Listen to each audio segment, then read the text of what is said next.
mà nó bé lỏng lòng bắt tao ăn đào nó bắt tao dễ thua cần tới căng thế ăn tới căng chọc lờ ăn tới mang cha nữa bé tàu là bắt tao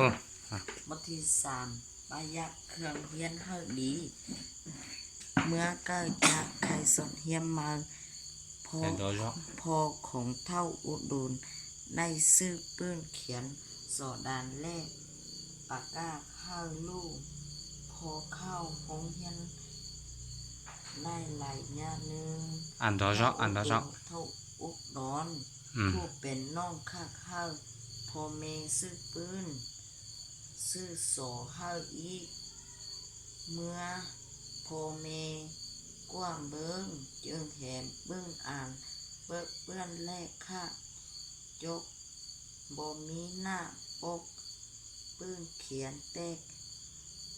แต่ห้องห้อยที่ค่าแต่หูเสาทั่วทีจะทิ้นจะกีบทิ้นไป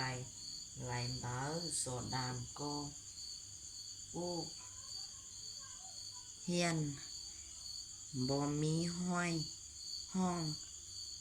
ยังลืมกองกลางค่าเครื่องเฮียนของเท่าอุดมผู้เป็นอ้ายนั่นดีอยู่เพิ่นเขียนแต่ละหัวของเราเขียนจกเมื่อทุกแถว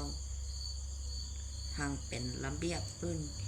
เบเขียนของเราก็ยังบ่ข้างเลขจกหอจกดี